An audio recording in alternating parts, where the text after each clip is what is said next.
Excerpts from the Jodo Shinshu. 32. A collection of passages revealing the transformed Buddha bodies and lands that are provisional means of the Pure Land Way. Passages 38-43. Compiled by Jodo Shinran, disciple of Shakyamuni. The True Gate. The 20th Vow. Passage 38.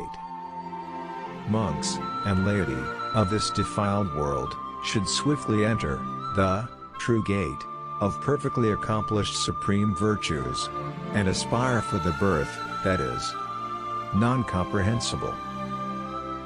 With regard to the provisional means of the true gate, there is the root of good, and there is the root of virtue. Further, there is the meditative, single mind, the non-meditative, single mind, and the meditative and non-meditative, combined mind. Combined mind means that sages and foolish beings, whether Mahayana or Hinayana, and all beings of good and evil, recite the name with minds in which the auxiliary and the right are mixed together.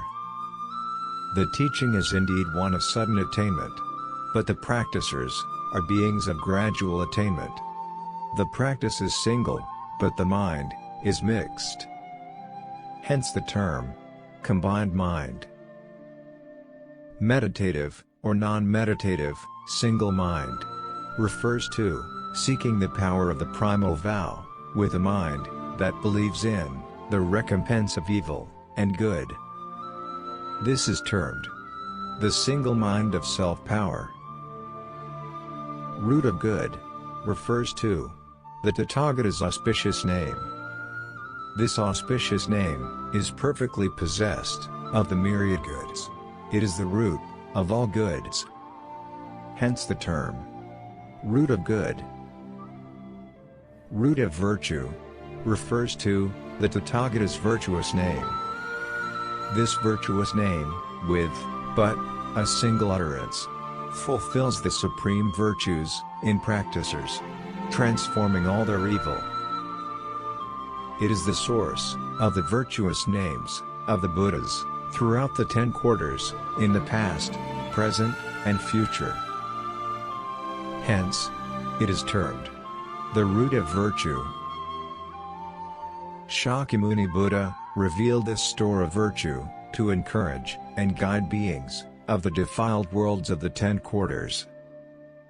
Amida Tathagata, in the beginning, established the vow that beings ultimately attain birth, in order to compassionately lead the multitudinous ocean of all beings.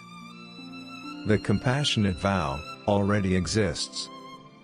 It is the vow of cultivating the root of virtue, also known as the vow of settlement of birth, through placing thoughts on the Pure Land.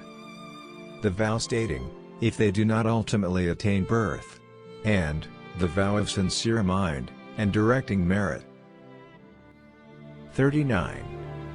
In the larger sutra, the vow is stated, if, when I attain Buddhahood, the sentient beings of the 10 quarters, on hearing my name, should place their thoughts on my land, cultivate the root of all virtues, and direct their merits with sincere mind, desiring to be born in my land, and yet not ultimately attain it, may I not attain the supreme enlightenment.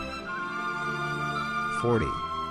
Further, the larger Sutta states, they doubt these wisdoms, and do not entrust themselves.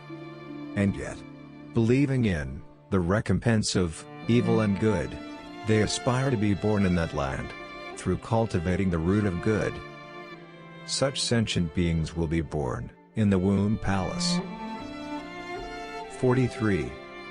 The Sutra of the Enlightenment of Ultimate Equality states, people not possessed of this virtue are unable to hear the name of this sutra.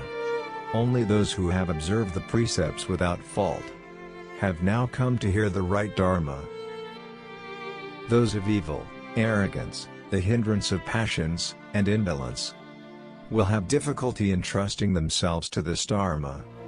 But those who have encountered Buddhas in previous lives will listen joyfully to the teaching of the world-honored one.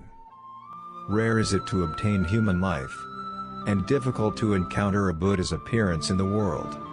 Hard is it to attain the wisdom of entrusting. Should you meet with and hear this teaching, pursue it with diligence. Namu Amida Butsu. Namu Amida Butsu. Namu Amida Butsu. Namu Amida Butsu.